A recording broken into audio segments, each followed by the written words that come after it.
وَظَنُّونَ إِذْ ذَهَبَ مُغَاضِبًا فَظَنَّ أَن لَّن نَّقْدِرَ عَلَيْهِ فَنَادَى فِي الظُّلُمَاتِ। আল্লাহ রাব্বুল আলামিন বলেন, নিনুয়া নামক শহরের মানুষগুলা তখন বুঝতে পারলো যে আসমান কালো হয়ে গেছে। আওয়াজটা বিকট থেকে বিকট হইতে লাগলো। নির্ঘাত আমাদের উপরে গজব আসবে, সেই গজবে আমরা ধ্বংস হয়ে যাব। তাই আমাদের জীবনের সমস্ত ভুলের উপরে আমরা লজ্জিত হয়ে যাই। ইউনুসের রবের উপরে আমরা, ইউনুসের রবের কাছে আমরা মাপ চাই। সব নিনুয়া নামক শহরের মানুষগুলা ঘর থেকে বাহির হইয়া জমিন আইসা তারা সেজদায় পড়ে গেছে।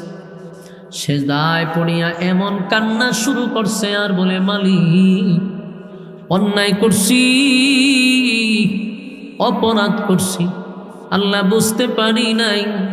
40টা বছর আপনার নবী আমাদেরকে নিজের খাইয়া নিজের পয়রা প্রতিদিন দাঁড়ে দাঁড়ে দাঁড়ে আইসা আমাদেরকে কালেমার দাওয়াতটা দিল।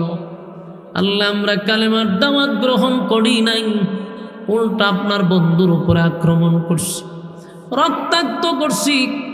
আল্লাহ আমরা টিটকারি মস্কারি করছি, আমরা মনে করছি এমনিতেই উনি বলে, কিন্তু আজকে নিজের চোখে আমরা গজব দেখতে পাইলাম, নিজের চোখেই তো গজব দেখতে পাইলাম। আল্লাহ এখন আমাদের কৃতকর্মের জন্য আমরা লজ্জিত। আমরা অন্যায়ের যা করছি, অন্যায় করছি, অপরাধ করছি, নিজের মাথায় তো নিজে কুড়াল মারলাম, আমরা এখন লজ্জিত। আল্লাহ আমাদেরকে আপনি মাফ করে দেন। আপনার নবী যদি এখন থাকতো, তার হাতে পায়ে ধরে আমরা মাফ চাইতাম, তার কাছে গিয়ে আমরা মাফ চাইতাম, কানুতি মিনতি করে বলতাম যে আমরা অন্যায় করছি, অপরাধ করছি। আপনার নবীর হাতে কালেমা পরে ঈমান আনতাম। আল্লাহ এখন আমাদের নবীও নাই, আমাদেরকে এখন কে দয়া করবে, কে মায়া করবে? আল্লাহ আমাদের নবী আমাদেরকে ছেড়ে চলে গেছে, আর আপনার আওয়াজ, গজবের আওয়াজ আমরা শুনতে পাই, চোখ দিয়েও দেখতে পাই। আল্লাহ আমাদেরকে ধ্বংস কইরেন না, আমরা অন্যায় করছি, অপরাধ করছি। নিনুয়া নামক শহরের মানুষগুলা সেজদায় পড়ে এমন কান্না শুরু করলো, কানতে কানতে তারা বেহুশ। আর তওবা করছে, এমন তওবা করছে, তাদের সমস্ত গুনার উপরে তারা লজ্জিত হয়ে গেছে। তারা কালেমা পড়তে লাগলো, সবাই ঈমান আনছে। এক বাক্যে 4 লক্ষ মানুষ কালেমা পড়ে ঈমান আনছে। আর কান্না শুরু করছে তাদের অতীতের গুনার উপরে তারা লজ্জিত। বারবার কয়, আল্লাহ আমাদের নবীকে আমাদের কাছে ফিরাইয়া দেন, আমরা আর কোনোদিন ওনার সঙ্গে বেয়াদবি করব না। আল্লাহ আমাদের নবীকে আমাদের কাছ থেকে ছিনায়া নিয়েন না। কান্না যখন শুরু করছে, আল্লাহ ডাক দেয়া হয়, জিবরাইল রে, গজব দেওয়ার জন্য আমি বলছিলাম, গজব দেওয়ার কথা বলছিলাম। কার উপরে গজব দিব, কারে গজব দিয়ে আমি ধ্বংস করব? যেই নিনুয়া নামক শহরে কিছুক্ষণ আগেও সব পাপিষ্ঠ ছিল, সব নাফরমান ছিল, যাদেরকে আমি গজব দিয়ে ধ্বংস করে দেওয়ার কথা বলছি। কিন্তু এখন এই নিনুয়া নামক শহরে কোনো নাফরমান নাই, সব ঈমানদার, আমি রবের উপরে ঈমান আনছে। তাদের অতীতের গুনার উপরে তারা লজ্জিত হয়ে গেছে, অন্তর থেকে তারা তওবা করছে। তাই আমার গজব তো নাফরমানের উপরে পড়ার কথা, কোনো নেককারের উপরে আমি গজব দিব না, আল্লাহ বলনেওয়ালার উপরে আমি গজব দিব না। আল্লাহ রাব্বুল আলামিন বলেন, জিবরাইল রে, আমার বান্দাগুলি যেহেতু আমার কাছে ক্ষমা চাইছে, আমার বান্দাগুলি তার ভুল বুঝতে পেরে সে আমার কাছে মাপ চাইছে, তাই গজব উঠায় আনাও। নিনুয়া নামক শহরের মানুষ আসমানের দিকে তাকায়া দেখে আসমানটা পরিষ্কার হয়ে গেছে। এতক্ষণ যে কালো আসমান ছিল, সেই কালো আসমান থেকে আস্তে আস্তে কালো ধোঁয়াটা সরে গেছে। এতক্ষণ যে বিকট আওয়াজ হচ্ছিল সেই বিকট আওয়াজটা বন্ধ হয়ে গেছে। নিনওয়া নামক শহরের মানুষ বুঝতে পারছে আমাদের উপরে গজব আসার কথা, গজব আসবে না। আল্লাহ আমাদের কালেমা কবুল করছে, আমাদের কথা মালিক কবুল করছে রে। এই কথা বলার সাথে সাথে নিনওয়া নামক শহরের মানুষ সেজদার থেকে ওইটা তাকায় দেখে আসমান পরিষ্কার হয়ে গেছে। গোটা নিনওয়া নামক শহরের মানুষ শুকরিয়া তার আল্লাহর কুদরতি পায়ে সেজদা দিছে। আমার যুবক ভাইরা, এই নিনওয়া নামক শহরটা ধ্বংস হওয়ার কথা, ধ্বংস তো হইল না। আর ইউনুস নবীও এই ব্যাপারে অবগত না। ইউনুস নবী চলে গেছে দেশ, এই শহর ছেড়ে ভিন্ন ডিস্ট্রিক্টে উনি চলে গেছে। এখানকার অবস্থা কি উনি তো আর জানে না। 3 দিন পরে ইউনুস নবীর ধারণা হলো নিনওয়া নামক শহরে এতদিন ধ্বংসে হয়ে গেছে, সব মানুষ হয়তোবা মারা গেছে, সব হয়তোবা ধ্বংস হয়ে গেছে। কারণ নবীরা তো আর গায়েব জানতেন না। আপনাদের এলাকার আকীদা কি নবী গায়েব জানে? নবী যদি গায়েব জানতো ইউনুস নবী জানার কথা। নিনওয়া নামক শহরটা ধ্বংস হয়ে যাওয়ার কথা, কিন্তু ধ্বংস হইল না। ইউনুস নবী তো এই শহরে নাই, আরেক শহরে। উনার তো জানার কথা না এই শহরের পরিস্থিতি কি। মোবাইলের যুগ নাই, ইন্টারনেটের যুগও নাই, সব কিছুর থেকে ইউনুস নবী আলাদা, এই ব্যাপারে উনি জানে না। ইউনুস নবী মনে মনে ভাবতেছে শহর তো ধ্বংস হয়ে গেল, সব হয়তো বা ধ্বংস হয়ে গেছে। কিন্তু হঠাৎ করে একদিন তাকায়া দেখে ইউনুস নবী যেই শহরে ছিল ওই শহরের মধ্যে একজন নিনওয়া নামক শহরের মানুষ প্রবেশ করছে। ইউনুস নবী মুখ ঘুরে ফেলছে, ঘুইরা লোকটার কাছে গিয়া কয়, আপনি কোথার থেকে আসছেন? কয়, আমি নিনওয়া নামক শহর থেকে আসছি। ইউনুস নবী কয়, কেন? নিনওয়া নামক শহর তো ধ্বংস হয়ে যাওয়ার কথা, এই শহর কি এখনো আছে? এই লোকটা কয়, মিয়া আমি এখন খালি আসলাম, আমার শহর আগে যেমন ছিল এখনো এমনই আছে, কোনো সমস্যা হয় নাই। কিন্তু এই লোকটা একবারও বলে না যে নিনওয়া নামক শহরের মানুষ সবাই ঈমান আনছে। যদি এই কথাটা বলতো তাহলে তো ইউনুস নবী বুঝতে পারতো যে ঈমান আনার কারণে হয়তো বা আল্লাহ গজব দিছে না। এই লোকটাও কিছু বলে নাই, ইউনুস নবীও পরিচয় দেয় নাই। তাই ইউনুস নবী এখন ধারণা করছে সর্বনাশ, যেই জাতির গজব আসবে আসবে বলছি, আমারে কত নির্যাতন করছে, কত রক্তাক্ত করছে, আর এখন আমি নির্যাতনের দিন তারিখ ঠিক করে দিয়ে আসলাম। তো চাচা টিয়া গুছা 10টা দিয়ে দেন, জ্বালান জ্বালান চিল্লা চিল্লি যাতে না হয়। আর কেউ আসেনি? আপনারা কইলাম বলে একটা চুপ করে 10টা মিনিট আমার সময় দেন, আমি ছেড়ে দিই। আল্লাহর হস্তে ওই কথার মনোযোগ নষ্ট জায়গা। বাচ্চা কাচ্চারে 10টা 20টা দিয়ে আগের থেকে ভাড়া দেন বাজারও, তুই অনেকে মজা টজা খাক। এই মাহফিলের ভিতরে আইলে দাদারে ধরবো, আনালে চাচারে ধরবো। এই চাচা দাদা যারা আছেন 10টা বাইর করে লান, বাইর করে দিয়ে দেন। আল্লাহর হস্তে ভেজাল লাগাইন না। আমার যুবক ভাই কথা কি মনোযোগ আছে? আচ্ছা বলেন, ইউনুস নবী কি জানে যে নিনওয়া নামক শহর ধ্বংস হয়েছে না? ওনার ধারণা হইলো ধ্বংস হয়ে গেছে, কারণ উনি তার গায়েব জানে না, আর তখন তার মোবাইলের যুগ নাই। কিন্তু এই লোকে যদি খালি এতটুক বলতেছে, ভাই আমরা তো সবাই ঈমান আনছি, এর লেগে আল্লাহ গজব দিছে না, কিন্তু এই লোকে কথাটা বলে নাই। ইউনুস নবী আমার টেনশনে আছে যে এই জাতি গজবের কথা বলছি, ভয় পায় নাই, টিটকারি মস্কারি করছে, আমার মারধর করছে। এখন তো গজবের দিন তারিখ ঠিক করে দিলাম, গজব যে আল্লাহ দিল না। এখন যদি আমি যাই, এটা তো আমার জি একেবারে দইরা ঠান্ডা মেরে লিব। ইউনুস নবীর ধারণাটা ঠিক আছে, কারণ এরা তো লোক ভালো ছিল না, যে আমি যদি এখন যাই আর আমার সিরা লেব ঠান্ডা। কারণ এতদিন গজবের ভয় দেখাইছে, আর এখন তো গজবের দিন তারিখ ঠিক করে দিলাম, গজব যেহেতু আসে নাই, এরা তো এখন আমার আর ভয়ও পাবে না, আমার মেরে লিব। ইউনুস নবী না, তাহলে আমি আর নিনওয়া নামক শহরে যাবো না, আমি দেশই থাকতাম, দেশ ছাইরা দিয়ে আমি ভিন্ন দেশে যাবো। এই যে উনি ভিন্ন দেশে যাবে সিদ্ধান্ত নিছে, এই সিদ্ধান্তটা কি আল্লাহর পক্ষ থেকে? না ওনার ব্যক্তিগত? এটা হলো ওনার ব্যক্তিগত সিদ্ধান্ত যে আমি আর এই শহরে যাব না, আমি দেশ ছাইরা প্রয়োজনে বিদেশ যাব না। যেই জাতি গজবের ভয় পায় না, আর গজবের দিন তারিখ দেওয়ার পর আল্লাহ কেন গজব দিল না? যেহেতু গজব আসে না, এরা ধ্বংস হয় নাই, তাহলে আমি যাইগা। ইউনুস নবী ওনার ব্যক্তিগত একটা সিদ্ধান্ত নিল, আমি দেশটা ছেড়ে দিব। আল্লাহ বলেন মাছওয়ালায় তার সিদ্ধান্ত নিছে, মনে করছে তারে বুঝে আমি পাকড়াও করতাম না, কিন্তু আল্লাহ কয় ওয়াজান্নুন إذ ذهب مغاضبا فظن أن لن نقدر عليه।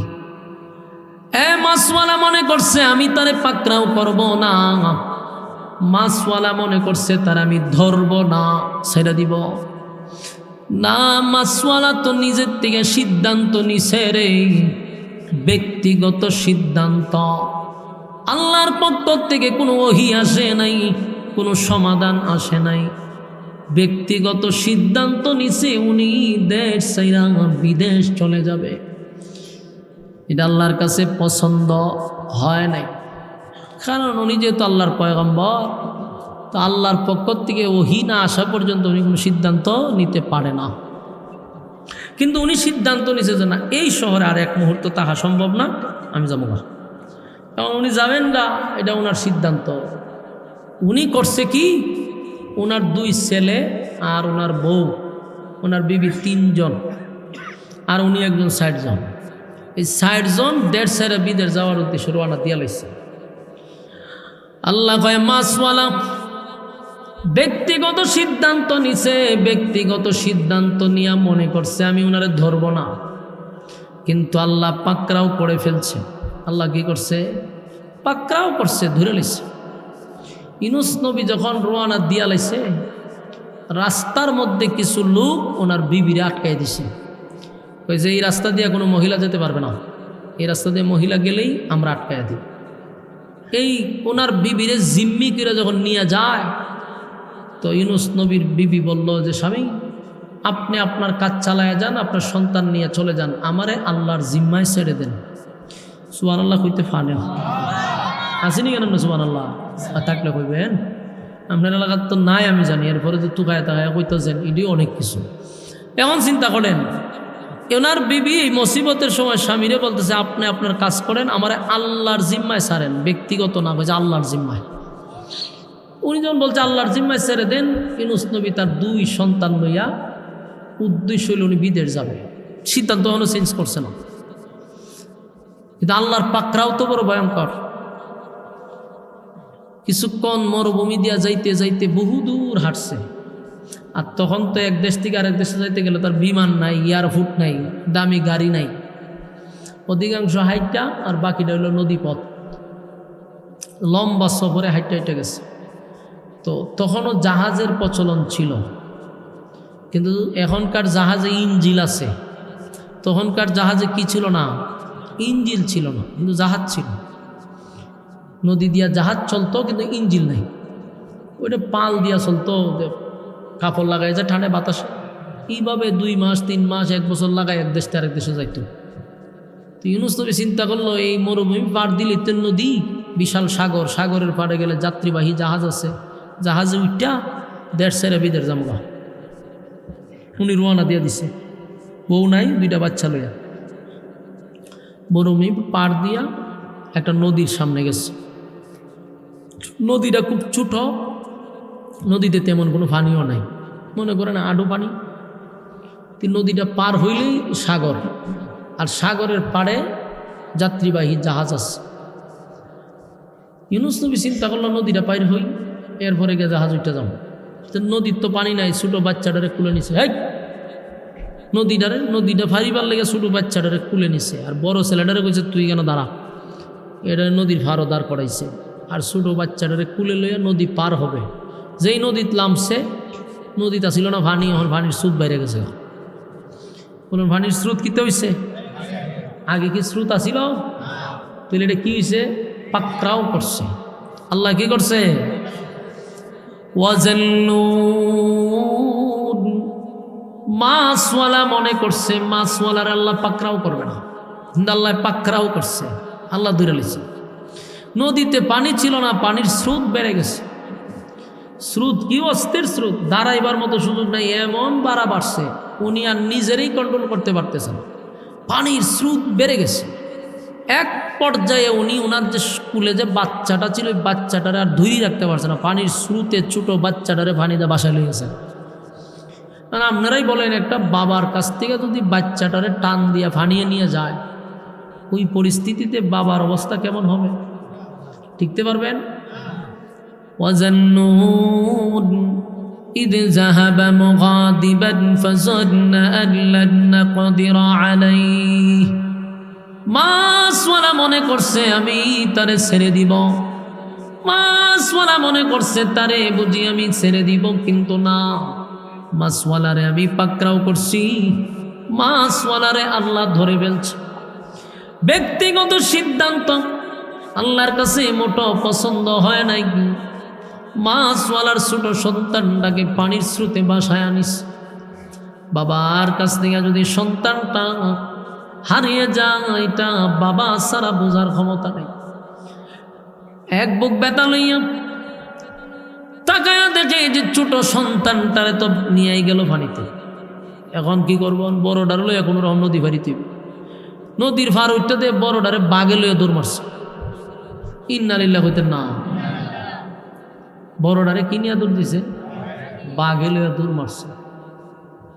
এখন চিন্তা করেন, ছোট ছেলেটারে নিল পানির স্রোতে বাসাইয়া, আর বড়ডারে বাঘে লইয়া দৌড় মারছে। এখন চিন্তা, কিয়ামতের আলামত। কিয়ামতের আলামত আপনার গ্রামও আছে, এই যে লেদা লেদা ফুলা পান এইখানে হারে হারে ভিডিও করে, হ্যাঁ, কিয়ামতের আলামত। চিন্তা করেন, আমরা এই সত্য শুরু থাকতে মানুষের সামনে দাঁড়ায় আমরা ডর করছে না? মুরব্বীরা কি ভয় লাগছে, আর হেরা বারে না খালি স্টেজে উঠতো হে, আর সুযোগ পেতে আমার আইন যাতে দূরে ছবি তুলল, লক্ষণ এত খারাপ। আমার যুবক ভাইরা, ওয়াজান্নুন إذ ذهب مغاضبا فظن أن لن نقدر عليه فنادى في الظلمات। এখন ছোট ছেলেটারে তো লইয়ে গেল, বড় ছেলেটারে বাঘে লইয়া দৌড় মারছে। বলুন তো, একটা বাবা কি আর ঠিক থাকতে পারে? দুইটা সন্তান নিয়ে গেল, স্ত্রীটারে মাঝ রাস্তায় আটকায়া দিল। বলুন আল্লাহ কি করছে? পাকড়াও করছে, আল্লাহ ধরে লেছে। আল্লাহ কয় মাছওয়ালা মনে করছে আমি তারে ধরব না, কিন্তু মাছওয়ালারে তো আল্লাহ ধরে লেছে। ব্যক্তিগত সিদ্ধান্ত, নবী হওয়ার পরে ওহির অপেক্ষা করার দরকার ছিল, কিন্তু উনি ব্যক্তিগত সিদ্ধান্ত নিছে দেশ ছেড়ে বিদেশ যাবে। এটা কিন্তু উনি গুনাহ করে নাই, আবার এটা ভাববেন না। ওনার সিদ্ধান্তটা আল্লাহর কাছে পছন্দ হয়েছে না, এটা হলো ভিন্ন জিনিস। কিন্তু এক দেশ থেকে আরেক দেশে যাওয়া কি গুনাহ নেই? গুনার বিষয় না, আল্লাহর কাছে পছন্দ হয়েছে না, যেহেতু উনি আল্লাহর পয়গম্বর। দেশ ছেড়ে বিদেশ চলে যাবে। সন্তান হারাইলো, স্ত্রী হারাইলো, এবার দিশে হারার মতো হয়ে গেছে। একা একা মন খারাপ, নদী পার হইছে। নদী পার হইয়া গেছে সাগরের ভাড়ে, জাহাজও খারাপ। এই জাহাজ ছিল যাত্রীবাহী। মানুষ যখন গিয়ে জাহাজের ভিতরে সব বইছে, উনিও জাহাজের ভিতরে ঢুকছে। ঢুকার পরে যাত্রী যখন হয়ে গেছে, জাহাজের নাবিক জাহাজ ছেড়ে দিছে। উনি চুপচাপ জাহাজের ভিতরে বসে রয়েছে, মনটা খারাপ, বউ হারাইছে, সন্তান হারাইছে। জাহাজ তো তার গতি দিয়া চলতেছে চলতেছে, কিন্তু মাঝ সাগরে গিয়া তখন আর জাহাজ যায় না, জায়গা তুই ঘুরে এক জায়গাতে খালি ঘুরতেছে। লাগছে নি দরবার, তখন আর জাহাজ সামনে যায় না, এটা জায়গাতে খালি ঘুরে। وَظَنُّونَ إِذْ ذَهَبَ مُغَاضِبًا فَظَنَّ أَن لَّن نَّقْدِرَ عَلَيْهِ فَنَادَى فِي الظُّلُمَاتِ أَن لَّا إِلَٰهَ إِلَّا أَنتَ سُبْحَانَكَ إِنِّي كُنتُ مِنَ الظَّالِمِينَ। মাছওয়ালা মনে করছে তারে আমি পাকড়াও করব না, কিন্তু আল্লাহ তো ধরে লেছে। অন্য জাহাজ সব সময় সোজা যায়, এখন খালি জায়গাতে ঘুরে। তো সমস্ত যাত্রীরা চিল্লাচিল্লি শুরু করছে, কাউমাও শুরু করছে, চেঁচামেচি শুরু করছে যে ঘটনাটা কি। তো এখন সবাই তো আশ্চর্য হয়ে গেছে, আতঙ্কে আছে যে এরকম তো কোনো সময় হয় নাই। যার যার চিল্লাচিল্লি শুরু হইল, সবাই যার যার প্রাণ নিয়ে চিন্তায় যে যে কোনো সময় জাহাজ পানির নিচে চলে যেতে পারে।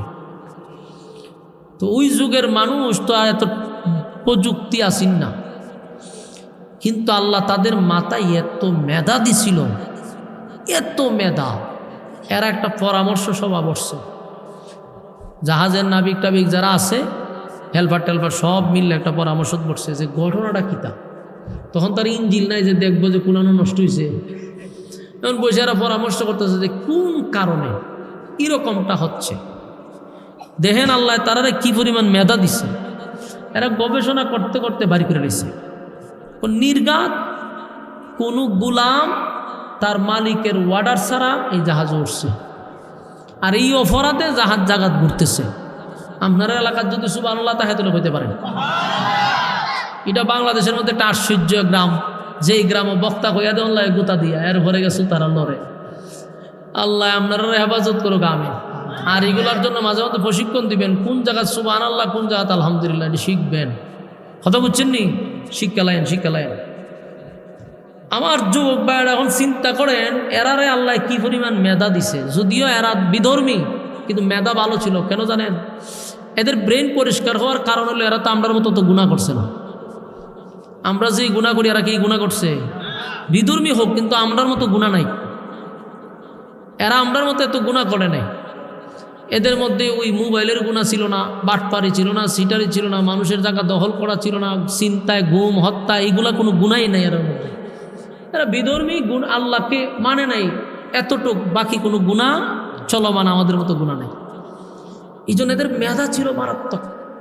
মেধা দিয়া বাইর করছে যে একটা অপরাধীর কারণে জাহাজ জাগাত ঘুরে।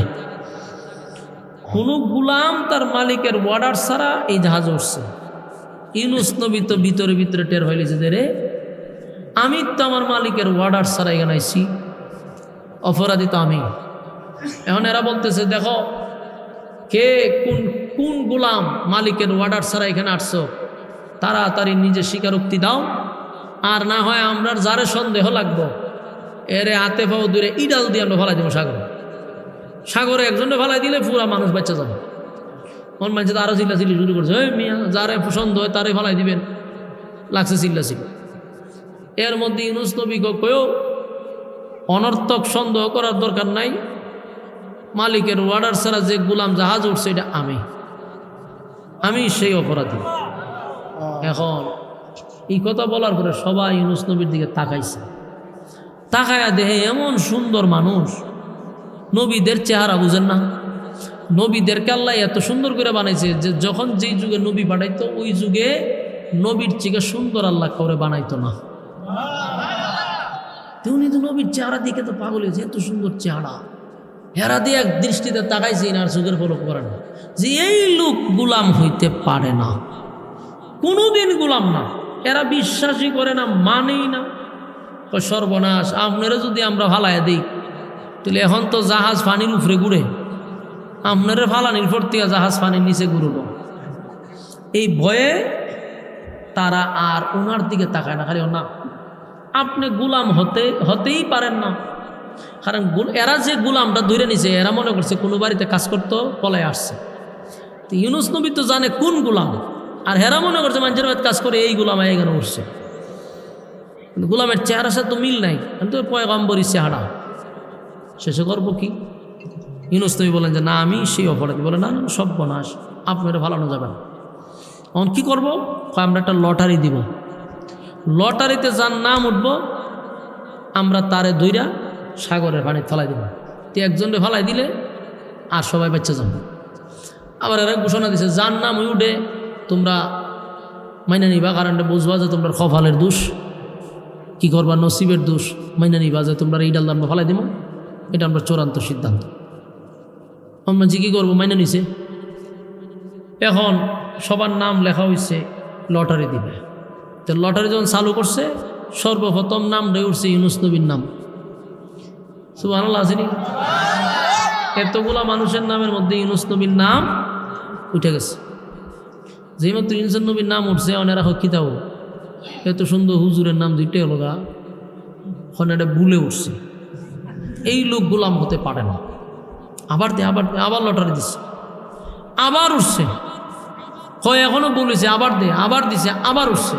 এইভাবে 5 বার 6 বার 7 বার 8 বার 9 বারও গিয়া থামছে। থামার পরে এরা কয় 9 বার দিলাম আপনার নামে উঠছে হুজুর, আমরা বহুত চেষ্টা করছিলাম আপনার বাঁচাইবার লিগিয়া, কিন্তু হুজুর আপনারা মাফ করে দিন, গুড়ায় আপনার নামে উঠে। আমরা চেষ্টা করছি যে আপনারা কোনোভাবে একটু বাঁচানো যায় কিনা। তা আল্লাহ রাসূল আমরা মাফ করে দিন, 9 বার হয়েছে, আরেকবার উঠবো আপনি টেঙ্গল ধরে আমরা হলাই দিব। মানে ফাইনাল কথা, মানে সবাই মরে তো লাভ নাই, বললো আপনি মরুন। ইউনুস নবী কয় বেটা আমি তো শুরুতেই কইছি আমি অপরাধে আমার ফালাই দিতি, তো তোরা লটারি দেশ করে না, এটা একটা সন্দেহ লাগছিল আমরা, তবে হুজুর এখন আর মাইতে লাভ নেই, আমরা ফালাই দিব। 9 বারের পরে 10 বার দিছে, 10 বারও ইউনুস নবীর নাম। হুজুর আল্লাহ রাস্তা আমরা মাফ করেন, ধর হুজুরে ধর, ধৈরা হাতে ফাও ধৈরা ইউনুস নবীরে দিছে উড়ায় ফালাই। যেই সাগর পয়গম্বরে ফালাইব পানিত পড়বার আগেই এক মাছ আয়া ওনারে ফেটের ভিতরে গেছে। কোনো কোনো জায়গায় আসছে যেই মাছটা ওনারে গিলছে ওই মাছটারে আবার আরেক মাছে খাই দিয়েছে। কথা বুঝতেছেন? তাহলে কয়টা মাছ ছিল? 2টা মাছের ফেটের ভিতরে ইউনুস নবী চলে গেছে। এই আল্লাহ বলেন ওয়াজান্নুন, মানে মাছওয়ালার ঘটনা বলতেছি, তোমরা তা মনোযোগ দিয়ে শুনো। এই হলো ইউনুস নবীর সাথে মাছের সম্পর্ক। এই জন্য ওনাকে মাছওয়ালা বলতো। উনি কিন্তু মাছের ব্যবসাও করে নাই, মাছ চাষও করে নাই। মাছওয়ালা এই কারণ হয়েছে যে উনি মাছের ফেটের ভিতরে ছিল। যেই মাত্র ওনারে মাছের ফেটের ভিতরে নিছে, উনিও 1 সেকেন্ডও দেরি করে নাই, উনি বলা শুরু করছে লা ইলাহা ইল্লা আনতা সুবহানাকা ইন্নী কুনতু মিনাজ জালিমিন, লা ইলাহা ইল্লা আনতা সুবহানাকা ইন্নী কুনতু মিনাজ জালিমিন। ইউনুস নবীর সাথে সাথে এই আয়াত পড়া শুরু করছে। আল্লাহ বলেন ওয়াজান্নুন, মাছওয়ালার ঘটনা শোনো। ইদ যাহাবা মুগাদিবান ফাযান্না আন লান নাকদিরা আলাইহি ফানাদা ফিজ যুলুমাতি আন লা ইলাহা ইল্লা আনতা সুবহানাকা ইন্নী কুনতু মিনাজ জালিমিন। আল্লাহ বলেন মাছওয়ালায় মনে করছে আমি তারে পাকড়াও করব না, কিন্তু মাছওয়ালারা তো আমি পাকড়াও করছি। মাছওয়ালা মাছের ভিতরে ঢোকার সাথে সাথে আল্লাহ ঘোষণা করে দিছে, মাছ আমি তোরে হুকুম দিছি আমার নবীরে পেটে নেওয়ার জন্য, কিন্তু হজম করার অনুমতি আমি তোরে দেই নাই। সুবহানাল্লাহ। আমার নবীরে হজম করতে পারবি না। আর ইউনুস নবী মাছের পেটের ভিতরে গিয়া কয় লা ইলাহা ইল্লা আনতা সুবহানাকা ইন্নী কুনতু মিনাজ জালিমিন। উনি বুঝতে পারছে আল্লাহ আপনি ছাড়া কোনো মাবুদ নাই, আপনি ছাড়া এখন আর কেউ নাই, আপনি পবিত্র, আমি জালিমদের অন্তর্ভুক্ত হয়ে গেছি। আল্লাহ আমি অপরাধ করছি, আমি আপনার হুকুম ছাড়া বিদেশ যাওয়ার সিদ্ধান্ত নিছি, আমি জালেমদের অন্তর্ভুক্ত হয়ে গেছি, আপনি পবিত্র, আপনি ছাড়া আর কেউ নাই, আপনি ছাড়া আমার কোনো উপায় নাই। এইভাবে যখন আল্লাহর কাছে বারবার বলতে লাগলো লা ইলাহা ইল্লা আনতা সুবহানাকা ইন্নী কুনতু মিনাজ জালিমিন, ইউনুস নবী 3টা অন্ধকারের ভিতরে ঢুকে গেছে। এক হইল মাছের পেটের ভিতরের একটা অন্ধকার, ঠিক না বেঠি? মাছের পেটের ভিতরের অন্ধকার, আবার আরেকটা হলো পানির অন্ধকার, আরেকটা হলো রাতের অন্ধকার। 3 অন্ধকারের ভিতরে ইউনুস নবী ঢুকছে। 2 এত বড় মুসিবতের মধ্যে পড়ে উনি শরণাপন্ন হইছে কার? উনি কিন্তু মুসিবতে পয়রা বলে নাই যে বাবা আমার রক্ষা করো, বাবা গো, মা গো, এভাবে কি ডাকছে? আমরা তো মুসিবত হলে বাবা মা হয়েছিলেন শুরু করে দেন। উনি মুসিবতের মধ্যে পড়ে সাথে সাথে শরণাপন্ন হয়ে গেলেন আল্লাহ, যে আল্লাহ আপনি ছাড়া কোনো মাবুদ নাই, আপনি ছাড়া কোনো ইলাহ নাই, বাঁচানেওয়ালা নাই, রক্ষা করনেওয়ালা কেউ নাই। আল্লাহ আপনি পবিত্র, আমি জালেমদের অন্তর্ভুক্ত। আল্লাহ আমি নিজের উপরে জুলুম করছি। আল্লাহ আপনার হুকুম ছাড়া, আপনার সিদ্ধান্ত ছাড়া আমি সীমা লঙ্ঘন করছি। এইভাবে যখন মালিকের শরণাপন্ন হয়ে গেছে, একদিন দুই দিন নয়, হযরত ইউনূস একাধারে মাছের পেটের ভিতরে একাধারে 40 দিন পর্যন্ত এই আয়াত করতেছে সুবহানাল্লাহ। আল্লাহ আপনি ছাড়া কোনো মাবুদ নাই, আল্লাহ আমি অন্যায় করছি, অপরাধ করছি, আপনি পবিত্র, আমার রক্ষা করেন। আল্লাহ তখন ডাক দেয়া কয়, ইউনূসের কথা আমি শুনছি। ইউনূস আমার শরণাপন্ন হয়েছে, মুসিবতের মধ্যে পড়ে ইউনূস আমারে ডাকছে। তাই আল্লাহ বলেন, ফাস্তাজাবনা লাহু ওয়া নাজ্জাইনাহু মিনাল গাম। আল্লাহ বলেন আমি ইউনূস যখন মুসিবতে পড়ে আমার ডাকছে, আমি তার ডাক শুনছি। শুধু শুনছি তাই নয়, কঠিন থেকে কঠিন মুসিবত থেকে আমি আল্লাহ তারে অজ্ঞাত অবস্থায় হেফাজত করছি। বলো তো দেখে, মাছের পেটের ভিতরে কেউ গেলে কি আর বাঁচে? মাছের পেটের ভিতরে ঢুকলে কেউ বাঁচতে পারে? সাপের পেটের ভিতরে ঢুকলে বাঁচে? তাহলে মাছের পেটের ভিতর থেকে বাঁচার কথা না। আল্লাহ কয় আমি ইউনূসের ডাক শুনছি, শুধু তাই না, ইউনূস রে সেখান থেকে আমি উদ্ধার করছি। মাছের পেটের ভিতরে এমন ব্যথা সৃষ্টি করছে রে, মাছ উগলাইতে সাগরের পারাইসা ইউনূস নবীরে উগলায়া ছেড়ে দিছে। ইউনূস নবীরে উগলায়া ছেড়ে দিছে। ইউনূস নবীরে ছেড়ে দিল। আল্লাহ কয় আমি ইউনূসের কথা শুনছি, ইউনূসরে আমি অক্ষত অবস্থায়, সুস্থ অবস্থায় ইউনূসরে আমি বাঁচায়া দিছি। সুবহানাল্লাহ। দীর্ঘদিন ধরে তো মাছের পেটের ভিতরে বাতাস লাগে নাই, সব কিছুর থেকে উনি বঞ্চিত। এমনি সুস্থ কিন্তু শরীর দুর্বল, ওইটা দাঁড়াইতে পারে না। আল্লাহ মরুভূমির মধ্যে 2টা খেজুর গাছের ব্যবস্থা করছে। ওই ভর্তি খেজুর ফাঁকা, নিচে পড়ে, ইউনূস নবী যে উঠতে খারিব শক্তি নেই, এই খেজুর মুখে দেয়, খায়। সাগরের পানি না লবণাক্ত, আল্লাহ মিষ্টি পানিরও ব্যবস্থা করে দিছে। মিষ্টি পানি আসে, মিষ্টি পানি খায়, মিষ্টি পানি খায় আর খেজুর খায়। এইভাবে আস্তে আস্তে আস্তে উনি সুস্থ হইতেছে। আল্লাহ ওনারা সুস্থ করে তুলছে। কিন্তু উনি বুঝতে পারছে উনি যে ভুল করছে। উনি বলছে যে আমার সিদ্ধান্তটা মোটেও ঠিক হয় না, এটা উনি বুঝতে পারছে। মাছের পেটের ভিতরে গিয়ে কইছে, আল্লাহ আমি জালেমদের অন্তর্ভুক্ত হয়ে গেছি, আপনি পবিত্র, আল্লাহ আপনি ছাড়া কেউ নাই, আপনি আমাকে হেফাজত করেন, আপনি ছাড়া এখন আর কেউ নেই। তে আল্লাহ ওনার উদ্ধার করছে। উদ্ধার করার পরে উনি নিজেও বুঝতে পারছে যে আমার সিদ্ধান্তটা ঠিক হয়েছে না, আমি আল্লাহর সিদ্ধান্তের অপেক্ষা করা দরকার ছিল, আমার ব্যক্তিগত সিদ্ধান্ত নেওয়া ঠিক হয় নাই। এই জন্য আল্লাহ ওনারা পাকড়াও করছে। কতগুলো পরীক্ষার সম্মুখীন হয়েছে, সন্তান হারাইছে, স্ত্রী হারাইছে, নিজে মাছের পেটের ভিতরে 40 দিন, ঠিক না? এখান থেকে শিকার আছে, মাছের পেটের ভিতরে গিয়াওই উনি কার শরণাপন্ন হয়েছে? আমরাও মুসিবতে পড়লে কার শরণাপন্ন হব? আমরা সাথে সাথে আল্লাহর শরণাপন্ন হব। আপনারা এখান থেকে শিখবেন, কোনো পীর ফকিরকে তখন ডাকবেন না, সব বনস করে নেবেন। তখন বাঁচানেওয়ালা একমাত্র আল্লাহ। আমরা যেন কোনো পীর ফকিরের দ্বারস্থ না হই, কোনো পীর ফকিরের দোহাই যেন তখন না দিই, একমাত্র শরণাপন্ন হব আল্লাহ। আল্লাহ কিন্তু লাস্টে একটা কথা বলছে, ওয়াকাযালিকা নুজিল মুমিনিন। আল্লাহ বলছে ইউনূসকে আমি যেইভাবে 3টা অন্ধকারের ভিতর থেকে আমি উদ্ধার করছি, মাছের পেটের ভিতর থেকে উদ্ধার করছি অক্ষত অবস্থায়, সুস্থ অবস্থায়। ইউনুস আমার শরণাপন্ন হইছে।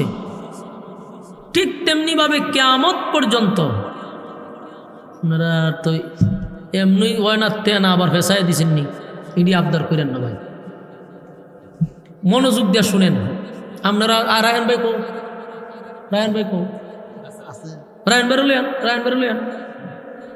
এখন দেখেন ইউনুস নবীরে আল্লাহ যেভাবে অক্ষত অবস্থায়, সুস্থ অবস্থায় ফিরাইয়া দিছে, আল্লাহ কি উনারই ফিরাইছে না আমরাও ফিরাইব?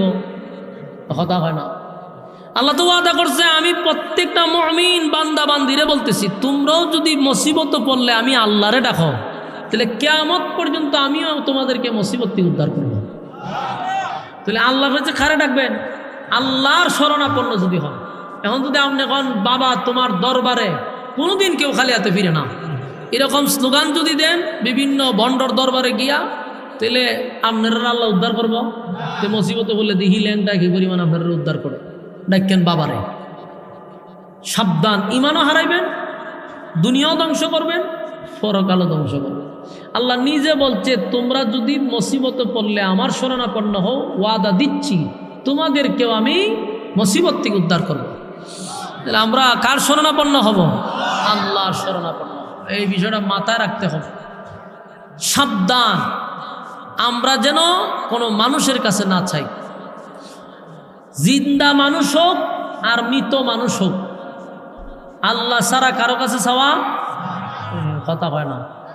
মাঝে মধ্যে কি তারা চায়নি? সাবধান, জীবিত মৃত কারো ক্ষমতা আছে? মৃতটার তো এমনও নাই, জীবিতরও নাই, মৃতটার তো নাই, কোনো ক্ষমতা নাই। সুতরাং আপনি আল্লাহ তুই মানুষের কাছে চাইবেন কেন? সাবধান। আল্লাহ বলেন, আমি ওয়াদা দিচ্ছি কিয়ামত পর্যন্ত তোমাদেরকে আমি মুসিবত থেকে উদ্ধার করব, যদি তোমরা আমি আল্লাহর শরণাপন্ন হও। আমরা মুসিবত পড়লে আল্লাহর শরণাপন্ন হব। সম্মানিত, শুধু এখান থেকে কি শিখলেন? ইউনুস নবী এত বড় একটা মুসিবত পড়ছে, মাছের ফেডের ভিতরে ঢুকে গেছে না, কিন্তু উনি ঢুকার সাথে সাথে একবারের জন্য আল্লাহকে ভুলে নাই। সুবহানাল্লাহ। বিশাল একটা পরীক্ষা আল্লাহ ইউনুস নবীর কাছ থেকে নিছে। যেহেতু ওনার একটা সিদ্ধান্ত ছিল, আল্লাহর সিদ্ধান্ত আসার আগে যেহেতু উনি ব্যক্তিগত সিদ্ধান্ত নিছে, এই জন্য ওনাকে বিশাল একটা পরীক্ষার সম্মুখীন হইতেছে। কিন্তু সেই পরীক্ষায় ইউনুস নবী কিন্তু ফার্স্ট ডিভিশনে পাস করছে। আপনারা সুবহানাল্লাহ আছেন? সেই পরীক্ষায় কি করছে? ফার্স্ট ডিভিশনে পাস করছে। কারণ প্রত্যেকটা নবীদেরকে আল্লাহ পরীক্ষা করছে, নবী রাসূলদেরকে পরীক্ষা করছে। ঠিক শুধু নবী রাসূল না, প্রত্যেকটা মুমিনের উপরে পরীক্ষা আসবে। আপনি আমার উপরেও পরীক্ষা। আপনি তো নিজের ইমানদার দাবি করবেন, ঠিক আমার উপরে আপনার উপরে পরীক্ষা আসবে। আর ওই পরীক্ষায় যখন আপনি পাস করবেন, এর বিনিময়ে আল্লাহ আপনাকে জান্নাত দিবে। বিনা পরীক্ষায় কেউ জান্নাতে যেতে পারবে না। কথা বুঝতেছেন? আল্লাহ আমাদের বুঝার মানার তৌফিক দান করুক, আমিন। সম্মানিত সুধী, আপনাদের এই এলাকার একেবারে প্রসিদ্ধ সুপরিচিত একজন ব্যক্তিত্ব হজরত মাওলানা রায়হানুদ্দিন আনসারী সাহেব, আমার বন্ধু মানুষ। উনি আপনাদেরই অঞ্চলের ভাষা বুঝে, আপনাদের মন বুঝে, কথা বলার সিস্টেম বুঝে। কিন্তু আমি এতক্ষণ আমার ফ্যাশন লই গেছিল গা, আমার হাত পাও ঠান্ডা হয়ে গেছে আপনারা দীক্ষা। যাক মাশাল্লাহ, ওনারা আমি একটা ব্যবস্থা করে দিছি। এই 10 বছর হয়েছে আমার ওয়াজের বয়স। 10 বছরের ভিতরে আজকের যে চিত্রটা, এটা আমার প্রথম। এই জন্য যাক মোটামুটি আপনারা ইজ্জত রাখছেন আমার। এখন আমরা রায়হান ভাই আছে, উনি কথা বলবো ইনশাল্লাহ। আমার ফ্যাশারটা বাড়াইতে গেছে, আমার ফ্যাশার লই গেছে। আল্লাহ আমারে হেফাজত করছে রায়হান ভাই না। আপনার আর ভাই ওই মন মানসিকতা নাই, এখন মন মানসিকতা নাই। ইনশাআল্লাহ ভবিষ্যতে আমার আর এক জায়গা গিয়ে আবার হাজিরা দিতে হবে। সবার কাছে দোয়া চাই। আসসালামু আলাইকুম ওয়া আল্লামাহু মিনাল বায়ানি মা লাম ইয়ালাম ফাসুবহানাল্লাযী লা ইহসা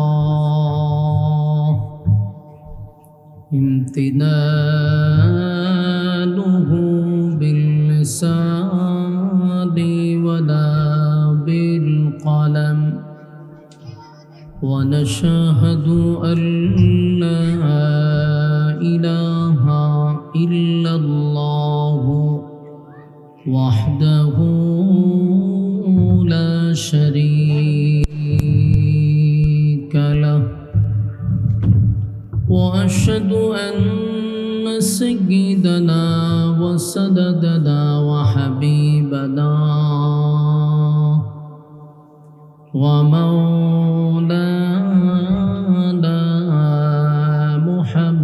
محمدا عبد الله ورسوله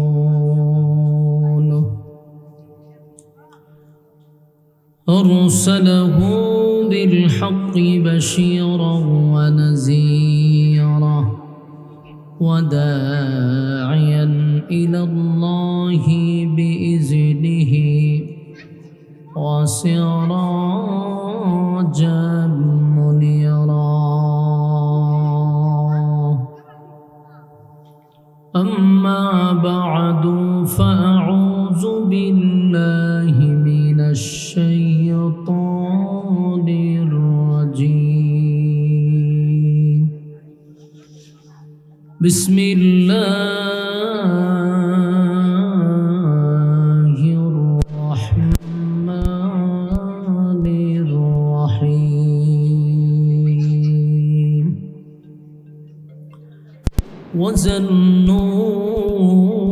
وظنون إذ ذهب مغاضبا فظن أن لن نقدر عليه فنادى في الظلمات أن لا إله إلا أنت سبحانك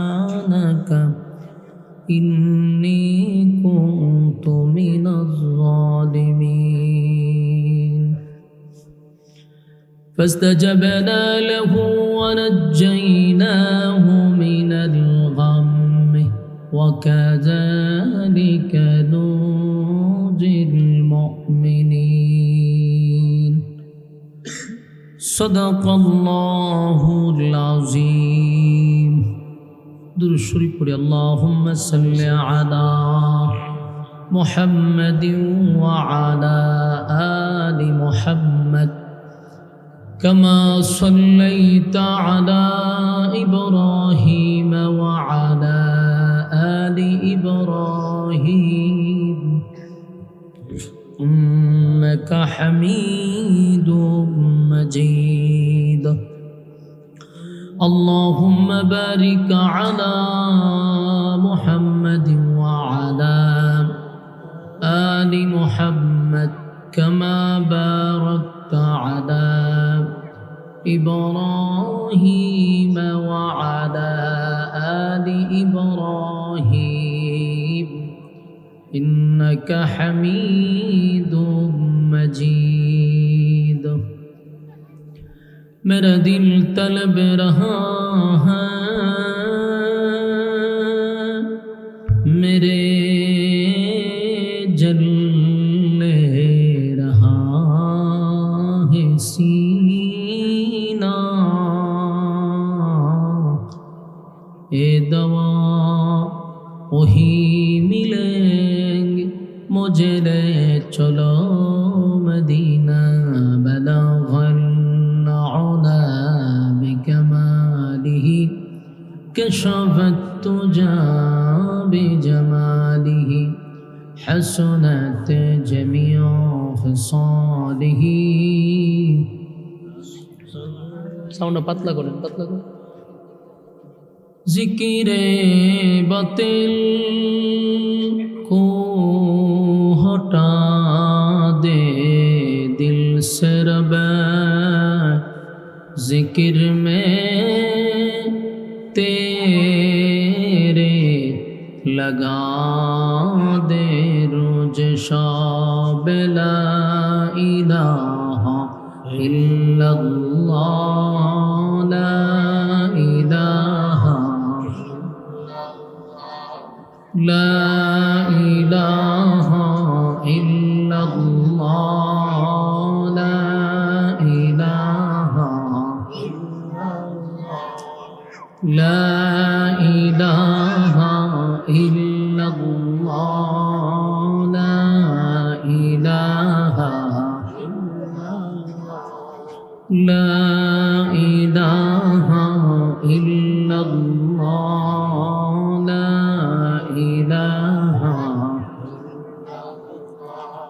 হাসবি রাব্বি জাল্লাল্লাহ মা ফি কলবি গায়রুল্লাহ হাসবি রাব্বি জাল্লাল্লাহ মা ফি কলবি গায়রুল্লাহ শুধু মাবুদ তুমি এক আল্লাহ বলো লা ইলাহা লা ইলাহা ইল্লাল্লাহ লা ইলাহা লা ইলাহা ইল্লাল্লাহ লা ইলাহা ইল্লাল্লাহ লা ইলাহা লা ইলাহা ইল্লাল্লাহ মুহাম্মাদুর রাসূলুল্লাহ সাল্লাল্লাহু আলাইহি ওয়াসাল্লাম। আলহামদুলিল্লাহ, মেরকুটা উত্তরপাড়া মরহুম হাজী সুরুজ মিয়া এর ও তার ভাইদের স্মরণে আয়োজিত আজকের বার্ষিক ওয়াজুদওয়ার মাহফিলের সম্মানিত সভাপতি হজরত মাওলানা মুসলেহ উদ্দিন সাহেব, হজরত মাওলানা ইব্রাহিম বেলালি সাহেব, হাজী মোহাম্মদ আব্দুর রাজ্জাক সাহেব, জনাব মোহাম্মদ আব্দুল হক সাহেব সহ আমার পরে যিনি আলোচনা করবেন হজরত মাওলানা রায়হান উদ্দিন আনসারী সাহেব, দিগার অতিথিবৃন্দ, মুআজ্জাজ মুকাররম হজরত উলামায়ে কেরাম, আমি আপনাদের মেরকুটার এই উত্তর পাড়ার সকল মুসলমান ভাইদেরকে উদ্দেশ্য করে বলছি, রাস্তাঘাটে বেহুদা সময় নষ্ট না করে প্যান্ডেলের ভিতরে বসে যান। লম্বা সময় দেওয়ারও সুযোগ নেই, আমার পরেও একজন আলোচক আছে। গ্রামের ভিতরে একটা মাহফিলের আয়োজন করছে, একজন ব্যক্তি কেন্দ্রিক তাদের ভাইদের রুহের মাগফিরাত কামনায় আজকের এই আয়োজন। আপনাদের এখানে চলমান একটি দ্বীনি মজলিসের কাজ চলতেছে।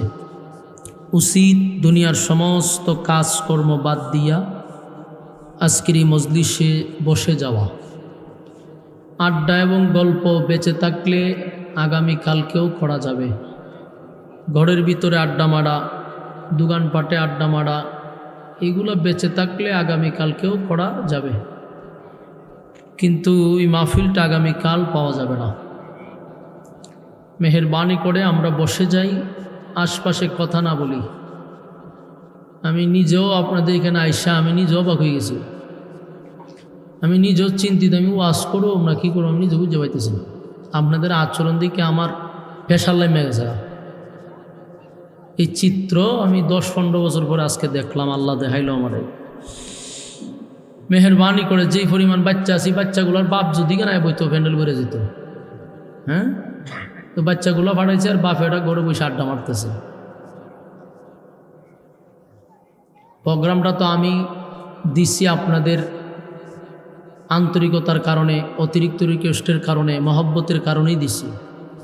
প্রোগ্রাম দেওয়ার পরে যদি আমার এই চিত্র দেখতে হয় তাহলে একটা আলোচকের জন্য অত্যন্ত দুঃখজনক।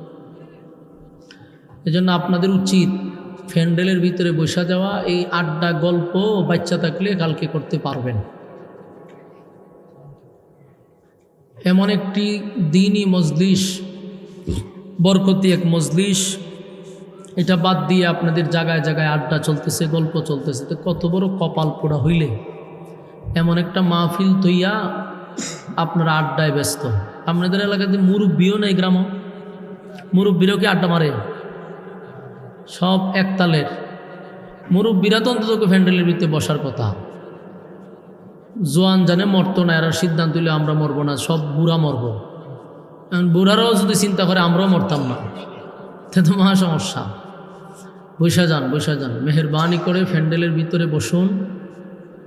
আগামীকাল যদি আপনারা আজরাইলে না ধরে, তাহলে ইনশাল্লাহ আপনারা আগামীকালকে আবার এইভাবে আড্ডা গল্প করতে পারবেন। আর যদি আজরাইলে ধরে লাইতে তো সারছে, মেহেরবানি করে ফ্যান্ডেলটার ভিতরে বসেন, বাচ্চাদেরকে ফ্যান্ডেলের বাহিরে নিয়ে যান। আল্লাহর হস্তে এটা কোনো মাহফিলের পরিবেশ না। আপনারা আমার একটা মাহফিলের পরিবেশ করে দেন।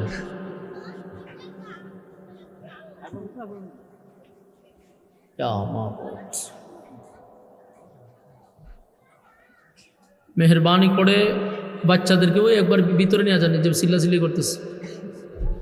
আপনারা প্যান্ডেলে বসেন আর না বসেন, কিন্তু বাচ্চাদেরকে ঘরে নিয়ে যান, চিল্লাচিল্লি যাতে না করে। বসেন, মেহরবানি করে বসেন। আপনারা যদি প্যান্ডেলের ভিতরে নাই বসেন, তা আমার এখানে দাওয়াত দিয়ে আনলেন, আমি চিন্তা করে পাইতেছি না কোন দরকারে এত আয়োজন করার কি দরকারটা ছিল। আমি আসলাম এত দূর থেকে, আর আপনারা ঘর থেকে বাইরে এখান পর্যন্ত আসতে পারতেছেন না, তো মাহফিলটা কেন করাইলেন? আল্লাহর হস্তে গল্প বাদ দিয়া, আড্ডা বাদ দিয়া প্যান্ডেলের ভিতরে চলে আসেন। জীবনের শেষ মাহফিল তো হতে পারে, ঠিক না?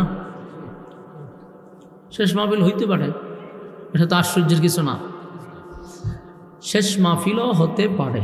এই জন্য আমরা দুনিয়ার সমস্ত কাজকর্ম বাদ দিয়ে আমরা প্যান্ডেলের ভিতরে বসি। আল্লাহ তাআলা আমাদেরকে তৌফিক দান করুক সকলে বলে আমিন। আল্লাহ যাদেরকে ভালোবাসে, মহব্বত করে, এরাই দিনই মজলিসে বসতে পারে। আর আমাদেরও ভুল হয়, আমরা আসলে জাগার নাম শূন্য তো প্রোগ্রাম রাখি, এটা আসলে ওইভাবে স্পটে আইসা দেখা, লোক দিয়া জানা শোনা করা, এগুলো আসলে আমাদেরও দরকার। আমরা যদি জানা শূন্য এইভাবে রাখতাম, তাহলে আজকে এই দৃশ্যটা দেখতে হইতো না। তো মেহেরবানি করে, যেহেতু আইসাই পড়ছি, পরিস্থিতির শিকার, আপনারা বসলে আমার কথা বলার উৎসাহ, আগ্রহ তৈরি হবে। মেহেরবানি করে যাও, মেহেরবানি করে আমরা বসে যাই।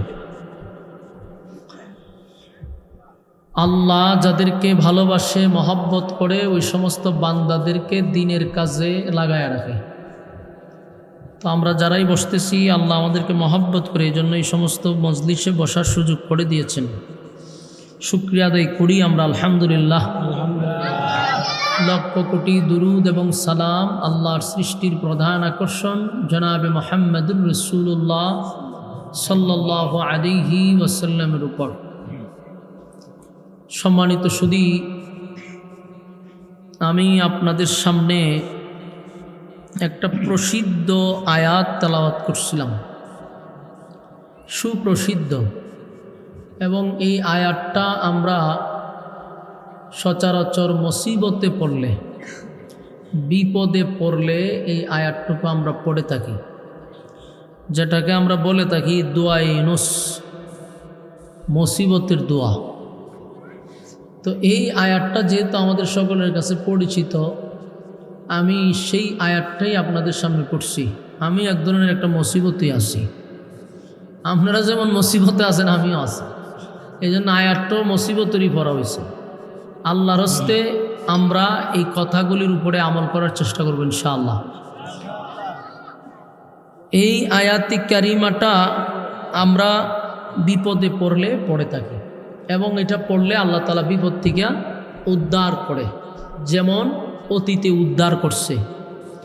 এবং এই আয়াতের শেষে আল্লাহ বলেন, ওয়াকাযালিকা নুনজিল মুমিনিন, কিয়ামত পর্যন্ত যারা মুসিবতে পড়বে আর আমি আল্লাহর শরণাপন্ন হবে, আমি ওয়াদা দিচ্ছি তাদেরকেও আমি মুসিবত থেকে উদ্ধার করব। তাহলে আল্লাহ আমাদেরকে এটাও বইলা দিছে যে যদি তোমরা মুসিবতে পড়লে আমার শরণাপন্ন হও, তাহলে আমি ওয়াদা দিচ্ছি তোমাদেরকে আমি মুসিবত থেকে উদ্ধার করব। তো এই বিষয়ে আলোচনা আমরা করতে চাই। মেহেরবানি করে বসে যান, এই বসেন, কথা না বলি। পৃথিবীতে লক্ষাধিক নবী রাসূল আল্লাহ পাঠাইছে, লক্ষাধিক নবী রাসূল দুনিয়াতে পাঠাইছে একটাই উদ্দেশ্য, মানুষকে হেদায়েতের রাস্তা দেখায়া দেওয়ার জন্য। হেদায়েতের মালিক বানায়া কোনো নবীর আল্লাহ পাঠাইছে না। প্রত্যেক নবী আসছে শুধু মানুষকে হেদায়েতের রাস্তা দেখায়া দেওয়ার জন্য। এই ধারাবাহিকতায় প্রায় লক্ষাধিক নবী রাসূল পাঠাইছে। এই লক্ষাধিক নবী রাসূলের মধ্যে 2 জন নবী ছিল যারা দিন প্রচার করতে গিয়া মায়ের খায় নাই, গালি শুনে নাই। আর বাকি সমস্ত নবীরা কালেমার দাওয়াত দিতে গিয়া রক্তাক্ত হইছে, গাল মন্দ শুনতে হইছে। তাহলে এই 2 জন নবী শুধু গালিও শুনে নাই, মায়েরও খায় নাই। আমাদের নবী হলো সমস্ত নবী রাসূলগণের মুকুট, সমস্ত নবীদের নবী, সমস্ত রাসূলগণের রাসূল নবী মুহাম্মদুর রাসূলুল্লাহ সাল্লাল্লাহু আলাইহি ওয়াসাল্লাম। আমার নবী পর্যন্ত কালেমার দাওয়াত দিতে গিয়া রক্তাক্ত হয়েছে, মায়ের খাইছে। শুধু মায়ের খায় নাই, গালিও শুনছে। তো আল্লাহ রসুল সাল্লাল্লাহু আলাইহি ওয়াসাল্লাম মায়েরও খাইল, গালিও শুনল। তাহলে কোন নবী মায়ের খায় নাই, গালিও শুনে নাই? এর মধ্যে 1 নাম্বার যিনি মায়েরও খায় নাই, গালিও শুনে নাই, হজরত আদম আলাইহিস সালাতু ওয়াস সালাম। বলুন, উনি কি মায়ের খাইছে? মায়েরও খায় নাই, গালিও শুনে নাই। প্রশ্ন হইল কেন? কারণ উনি প্রথম মানুষ, প্রথম নবী। মানুষ থাকলেন না ওনারা গালি দিত, মানুষ থাকলেন না ওনারা মারত। ওনাকে যে সময় আল্লাহ পাঠাইছে আর কোনো মানুষ আসছিল? মানুষও নাই, গালিও নাই, মাইরও নাই। এই জন্য উনি গালি শুনে নাই, মাইর খায় নাই। 2 নম্বর আরেকজন নবী ছিল, ওনার নাম হলো হজরত সুলাইমান আলাইহিস সালাতু ওয়াস সালাম। উনি গালিও শুনে নাই, মাইরও খায় নাই। প্রশ্ন হইল, ওনার সময় কি মানুষ ছিল না? ওনার সময় প্রচুর মানুষ ছিল, কিন্তু ওনারা কেউ মারেও না, গালিও দেয় না। এটার কারণটা কি? কারণ হইল উনি ছিল গোটা পৃথিবীর বাদশাহ, একটা রাজ্যের বাদশাহ না। চীন, জাপান, আমেরিকার মতো একটা রাষ্ট্রের বাদশাহ নয়, একটা রাষ্ট্রের প্রেসিডেন্ট না। আসমানের নিচে যত জায়গা, সুলাইমান নবীর বাদশাহী তত জায়গা। দেখেন তো আপনার মেরকুডারি সিভার মধ্যে সুবহানাল্লাহ আসেনি? আছে। আর থাকবো কর্তিকা লক্ষণ খুবই খারাপ। আপনার এলাকার মুরব্বীরার ভিতরে পর্যন্ত ভয় নাই, ঠিকানে ওয়াজ আপনি করে খিদা করবেন। আমি সারা জীবন ঘুরছি সারাটা 64 জেলায়। এরম চিত্র আমার 10 বছরের ভিতরে আমার চোখের সামনে পড়ছেও না। আর মাহফিলে যদি নাও মানুষ থাকে, তাও মুরব্বীরা থাকছে। কিন্তু আপনার এলাকার মুরব্বীরাও খুব ব্যস্ত, যার যার ব্যস্ত নিয়ে আছে। মেহরবানি করে মুরব্বীদেরকেও বলবো, আপনারা গড়ের আর না বৈশা থেকে প্যান্ডেলে চলে আসুন। সম্মানিত সুধী, তো সুলাইমান আলাইহিস সালাতু ওয়াস সালাম আসমানের নিচে যত জায়গা, আল্লাহ ওনার এই পরিমাণ বাদশাহী দিছে। এখানে সুবহানাল্লাহ খন যায়, এইটি শিখবেন, এটি কিছু শিখা দরকার। কোরআন সুবহানাল্লাহ, কোরআন নাউজুবিল্লাহ মাঝে মধ্যে শিখবেন, ওয়াজ মাহফিলও যাইবেন, এই তো অভ্যাস করতেই হতো। আপনারা 50 বছর ভিসায় আছেন, এইগুলো শিখতেইব। একজন নবীরে আল্লাহ গোটা পৃথিবীর রাজত্ব দিছে, এইটা আশ্চর্য না? তা আশ্চর্যজনক কথা শুনলে কি বলবো? এইটি বলতেইব। এখানে যদি খেলা হইতো, একটা গোল কেউ করতো, আপনারা কি বইলা দেওয়া লাগতো যে গোল নাইচ দিয়া দি 3টা লাভ দিয়ে ভরে যেতেন না? তো এইটা তো বুঝেন যে এই সময় গোল খন লাগে। আর আশ্চর্য কথা শুনলে সুবহানাল্লাহ বলতে হয়, কারণ আল্লাহর পয়গম্বর হইয়া গোটা পৃথিবী রাজত্ব করছে, এটা চারটিখানি কথা না। আরও আশ্চর্য হবেন, শুধু উনি পৃথিবী রাজত্ব করছে বিষয়টা এমন না, ওনার নিয়ন্ত্রণে বাতাস ছিল। আজ উন্নতর যুগে, প্রযুক্তির যুগে বাতাসকে নিয়ন্ত্রণে নিতে পারছে? টাম্পে পারছে? ফুতিনে পারছে? কেউ পারে নাই। কিন্তু সুলাইমান নবীর নিয়ন্ত্রণে বাতাস ছিল। যত বড় বাদশাহী হোক আর যত বড় প্রেসিডেন্টই হোক, বাদশার কথা কি জিন্নাতে শুনে? ডোনাল্ড ট্রাম্পের কথা জিনে শুনব? সুলাইমান নবীর কথা জিনে শুনত, বাতাসে শুনত, এমনকি পিপিলিকার সাথে উনি কথা বলতো। তাহলে আল্লাহ তাআলা ওনারে আলাদা একটা যোগ্যতা দিছিল, আলাদা একটা পাওয়ার দিছিল। 2 নম্বর হলো উনারে আল্লাহ গোটা পৃথিবী ভ্রমণ করার জন্য, এখন তো যত উন্নত যুগে নিজস্ব হেলিকপ্টার বিমান আছে, দ্রুতগতি বিমান, সারা পৃথিবী ভ্রমণ করা যাবে। ওই সময় তার বিমান টিমান ছিল না। আল্লাহ প্রদত্ত একটা কুদরতি বিমান আল্লাহ সুলাইমান নবীরে দিছে। তবে ওই সময়ের বিমানে যেই পরিমাণ যাত্রী বহন করত, কিয়ামত পর্যন্ত এত বড় বিমান আর এই পৃথিবীতে কেউ বানাইতে পারবে না। এখন যে এত উন্নত যুগ, এত প্রযুক্তির যুগ, কিন্তু এখন পর্যন্ত গোটা পৃথিবীতে একটা বিমান নাই যেই বিমানে 15,000 যাত্রী বহন করতে পারে। এখনও বানাইছে না। একসাথে 15,000 যাত্রী বহন করতে পারে এমন বিমান পৃথিবীতে এখন আবিষ্কারই হয় নাই। আর আজ থেকে 3 থেকে 4,000 বছর আগে, কত বছর আগে? 3 থেকে 4,000 বছর আগে সুলাইমান নবীর আল্লাহ যে বিমান দিছিল, সেই বিমানে যাত্রী বহন করত প্রায় 1 লক্ষ। এই এখন বুঝছেন যে যেখানে সুবহানাল্লাহ কম লাগবো, যাক এই অভ্যাস হয়ে যাবো। 1 লক্ষ যাত্রী বহন করত সেই বিমানে। আর এত টেকনোলজিক যুগে, এত উন্নতির যুগে, এত প্রযুক্তির যুগে, এত প্রতিযোগিতা চলতেছে, কার থেকে কে বেশি উন্নত করবে, কে বেশি প্রযুক্তি তৈরি করবে, কোন দেশ কোন দিকে উন্নত করবে, এত কিছু নিয়ে গবেষণা চলতেছে। কিন্তু 15,000 যাত্রী বহন করবে, এইরকম মেধা এখনো পৃথিবীর কারো হয় নাই, পারছে না। হয়তো সর্বোচ্চ 20,000 পর্যন্ত যাইতে পারে, কিন্তু এখনও এটা করে নাই। কিন্তু হাজার হাজার বছর আগে 1 লক্ষ যাত্রী বহন করত। সুবহানাল্লাহ। এখন আসুন, ওই বিমানে ছিল না কোনো ইঞ্জিন, ওই বিমানে নাই পেট্রোল, নাই অকটেন, এটা চলতো মূলত বাতাসের মাধ্যমে। সুবহানাল্লাহ। তেল পানি কিচ্ছু লাগে না, কারণ বাতাসটা তো ওনার নিয়ন্ত্রণে, তাই এটা বাতাসের উপর দিয়ে উঠত। পৃথিবীর এক প্রান্ত থেকে আরেক প্রান্ত সুলাইমান নবী চলে যেত এবং 1 লক্ষ যাত্রী বহন করত। আর ওনার আল্লাহ যে বাহিনী দিছিল, পৃথিবীর শুরু থেকে কোনো বাদশাকে এই বাহিনী আল্লাহ দেয় নাই। পৃথিবী কিয়ামত পর্যন্ত এরকম বাদশাহী আল্লাহর কাউরে দিবে না, অতীতেও দেয় নাই, ভবিষ্যতেও সুলাইমান নবীর মতো বাদশাহী আল্লাহ কাউরে দিবে না।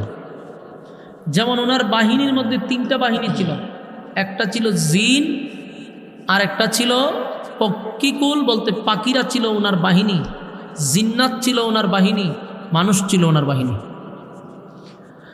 আমাদের দেশের প্রেসিডেন্ট হোক আর ডোনাল্ড ট্রাম্পই হোক, বাহিনী কিন্তু একটা দিল মানুষ, ঠিক না? আর সুলাইমান নবীর বাহিনী জিনও আসিন, মানুষও আসিন, পাখিরাও আসিন, সেনাবাহিনী ছিল।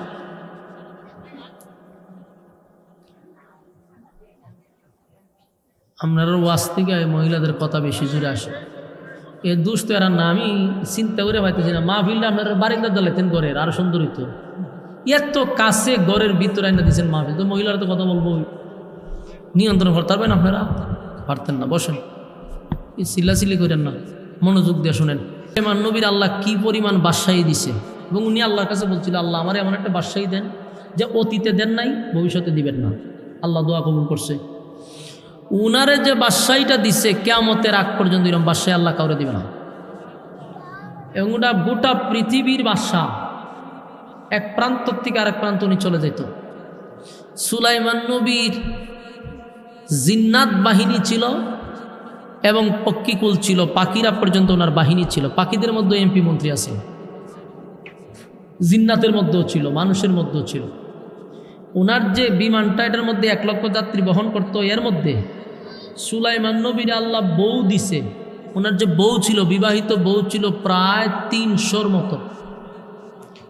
এখানে সুবহানাল্লাহ আসেনি? এটা কি আপনার কাছে আশ্চর্য লাগছে? আশ্চর্য লাগছে না? তার মানে 100-200 বউ আপনার আছে। চিন্তা করছেন বিষয়টা? 300 বউ ছিল সুলাইমান নবীর, 700 বান্দি ছিল, দাসী ছিল 700। তাহলে 1000 শুধু ওনার দাসী এবং বউ ছিল, বাকি হলো ওনার বাহিনী। এত বড় রাজত্ব দিছে, পিঁপড়াও যদি বিপদে পড়ছে, কথা কইছে পিঁপড়ার বাসা উনি বসত। তো সেই নবী ছিল দেশের বাদশাহ। তো বাদশার বিরুদ্ধে কেউ গালি দেয়? বাদশারে তো কেউ গালি দিতে পারে না, যদিও গালি দেয় লুগাইয়া দরজা লাগাইয়া, কিন্তু সামনাসামনি না। যেন আমরা দেশের প্রধানমন্ত্রী আসিল না শেখ হাসিনা, তা আমরা কি প্রকাশ্যে গালি দিতে পারছি? গালি দিয়ে আপনি টিকতে পারবেন? সকালে গালি দিলে বিকেল আপনি নাই। তো যারার বেশি রাগ উঠছে বাথরুমে গিয়া দরজা লাগাইয়া হতেন গাইলে মেলে আবার আয়া করছে, ঠিক না? ঠিক মনে করেন গালি দেওয়ার মন চাইছে, তাও প্রকাশ্যে না, ঘরের ভিতরেও না, বাথরুমে গিয়ে গালি দিছে। কারণ যিনি দেশের বাদশাহ হয় তার বিরুদ্ধে গালি দিলে ব্যবস্থা নেওয়া হয়। এই জন্য মানুষের খুব থাকলেও এটা প্রকাশ করে না। সুলাইমান নবী তো ছিল গোটা পৃথিবীর বাদশা, তো ওনার বিরুদ্ধে কে কথা বলবে? আর উনি সব ভাষা বুঝে, মাছের ভাষা বুঝত, সব জিনিসের ভাষা বুঝে। এই জন্য উনি গালিও খায় নাই, মাইরও খায় নাই। আরেকজন হলো আদম নবী। আর বাকি সমস্ত নবীরা ইসলামের খেদমত করতে গিয়া, দিন প্রসার করতে গিয়া মাইরও খাইছে, গালিও শুনছে। তো আল্লাহ রাব্বুল আলামিন এরকম একজন নবীরে পাঠাইলেন, ওনার নাম এই ইরাকের একটা শহরের নাম ছিল নিনুয়া নামক শহর। বলুন কি শহর? নিনুয়া নামক শহর। ওই শহরে বসবাস করত প্রায় 4 লক্ষ মানুষ। 4 লক্ষ মানুষের বসবাস, সেখানে একজন নবী পাঠাইছে আল্লাহ। এই নবীর উপাধি হইল মাসওয়ালা। বলুন উপাধি কি? মাসওয়ালা। নবীর উপাধি মাসওয়ালা। আল্লাহ কোরআনে বলছে ওয়াজান্নুন মাসওয়ালা, সাহিবিল হুদ মাসওয়ালা। তো মাসওয়ালা ছিল সেই নবীর উপাধি। আর নবীর নাম ছিল হযরত ইউনুস আলাইহিস সালাতু ওয়াস সালাম। এই ইউনুস নবীর উপাধি ছিল মাসওয়ালা। এই নবীরে পাঠাইছে ইরাকের নিনুয়া নামক শহরে। সেখানে উনি কালেমার দাওয়াত দিছে প্রায় 40 বছর একাধারা। বলুন কালেমার দাওয়াত দিছে কত বছর? টানা 40 বছর দাওয়াত দিছে। 40 বছর দাওয়াতের ভিতরে একটা মানুষও কালেমা পড়ে নাই, ঈমান আনে নাই। নাউজুবিল্লাহ। অথচ উনি দেখেন এইখানে দাঁড়ায় দেখে আমার চিন্তা করেন। এরপর মন চায় না যে প্যান্ডেলের ভিতরে বই, দিলের মধ্যে আল্লাহ কি পরিমাণ মোহর মারলে মানুষের মন থেকে এরকম হয়, ও গেন্দা ঘুরে আনে, তাও মনটা চায় না প্যান্ডেলের ভিতরে বসি। তো ভালো কাজে শরিক হওয়াও একটা কপাল লাগে। তকদির যদি ভালো না থাকে তাহলে ভালো কাজে শরিক হইতে মানুষ পারে না। এখানে যতক্ষণ বসা থাকবেন নাজালাত আলাইহিমুস সাকিনা, উপর থেকে সাকিনা রহমত নাজিল হবে। প্যান্ডেলের বাহিরে কি রহমত নাজিল হইব? গজব পড়ার সম্ভাবনা আছে। তো আল্লাহ রাব্বুল আলামিন নিনুয়া নামক শহরে ইউনুস নবীরে পাঠাইছে। পাঠানোর পরে উনি দাওয়াত দিছে 40 বছর, কিন্তু একটা মানুষও কালেমা পড়লো না, ঈমান আনলো না। এই দৃশ্যটা হযরত ইউনুস 40 বছর দাওয়াত দেওয়ার পরে শুধু দাওয়াত গ্রহণ করছে না, বিষয়টা এতটুকু বলে ভালো ছিল, কিন্তু এতটুক না, উনারে এত মারছে, রক্তাক্ত করছে, গালিগালাজ করছে। উনি মায়ের খাইছে, দাওয়াত দিছে, গালি শুনছে, দাওয়াত দিছে। 40 বছর পরে কয় আল্লাহ আমার কই পাঠাইছেন? 40টা বছর আমি দাওয়াত দিলাম, একটা মানুষও কালেমা পড়ল না, একটা মানুষ আমার দাওয়াত গ্রহণ করলো না, উল্টা আমার মারছে, রক্তাক্ত করছে। ইউনুস নবী যখন আল্লাহর কাছে এই কথাটা বলল, আল্লাহ একটা কাজ করেন, এদেরকে গিয়া গজবের ভয় দেখান, গজবের ভয় দেখান। যদি গজবের ভয় পায় তাহলে এরা ফিরে আসতে পারবে। যেমন একটু আগে আমি বলছি না যে গজব পড়ার সম্ভাবনা আছে, আমিও ভয় দেখাইছি, কিন্তু মুডেও ভয় পায় না। কথা বলছেন নি? ইউনুস নবীর আমলে যেরকম ছিল এরকম হয়ে গেছে। তো ইউনুস নবী গিয়া কইছে তোরার উপরে আল্লাহ ঠাড়া পড়ব, গজব পড়ব। তোরার যে 40 বছর দাওয়াত দিলাম, আমার কালেমা গ্রহণ করলি না, তা আল্লাহ কইছে তোরার উপরে গজব দিব। মানে এই কথা বলার পরে তো ভয় পাওয়ার কথা, এরা ভয় না পাইয়া উল্টা হাসি তামাশা টিটকারি মস্কারি শুরু করছে। হয় তোমার আল্লাহ গজব কখন দিব, কবে দিব, দিন তারিখ ঠিক করছে? নাউজুবিল্লাহ বলা। তাহলে গজব তো ভয় পাইলই না, উল্টা বলতেছে দিন তারিখ ঠিক হয়েছে নি, গজব দে আসবে, দিন তারিখ ঠিক করে আমাদেরকে জানাও। ইউনুস নবী হয় ইন্না লিল্লাহ, এত বছর দাওয়াত দিলাম, গজবের ভয় দেখাইলাম, উল্টা কয় দিন তারিখ ঠিক হইলে আমরা জানাই। ইউনুস নবী আবার দোয়া করলেন, আল্লাহ কোন জাতির কাছে আমার পাঠাইছেন, গজবের ভয় দেখাইলাম তাও ভয় পায় না। এরা আপনার কাছে গজবের দিন তারিখ চায়, কবে গজব দিবেন এটা তাদেরকে বলে দিতেন। আল্লাহ হয় ঠিক আছে, তাহলে এদেরকে বলো আগামী 3 দিন 3 রাতের ভিতরে আমি গজব দিব। কয়দিন পরে? 3 দিন পরে আমি গজব দিবই, কথা বলো। হযরত ইউনূস আলাইহিস সালাতু ওয়াস সালাম তার জাতির সামনে গিয়ে একটা ভাষণ দিল যে 40টা বছর নিঃস্বার্থে তোমাদেরকে আমি একত্ববাদী খোদার দাওয়াত দিলাম, তোমরা আমার দাওয়াত গ্রহণ করলা না, আমার কথা শুনলা না, বুঝলা না। আমি তোমাদেরকে গজবের ভয় দেখাইলাম, ভয় পাইলা না, উল্টা ঠাট্টা মস্কারি করছো। আবার জানতে চাইছো গজব কখন দিবে, কত তারিখ দিবে, এটা যেন আল্লাহ বলে দেয়। তাহলে তোমাদের কথাই বাস্তব হলো, আল্লাহ বইলা দিছে আগামী 3 দিনের ভিতরে তোমরা রূপে গজব করবে। মুরব্বীরে দূরে লই পড়েন, এনে বয় দেন, তুই কথা মন্দির যাবো বলো, আচ্ছা চাই পড়েন আপনার দ্বারে, বেদলতে কেলাম নাই আপনার চাচায় কথা হইতেছে। এখন দেখেন এই কথা বলার পরে 3 দিন পরে গজব আসবে, ইউনুস নবী বইলা দিছে। বইলা ইউনুস নবী গেছে গিয়া ওনার 2টা সন্তান আছিল, ছেলে আর ওনার বিবি, 3 জন একসাথে এই শহর সাইরা আরেক শহরে চলে গেছে। কথা বুঝছেন? আরেক শহরে চলে গেছে।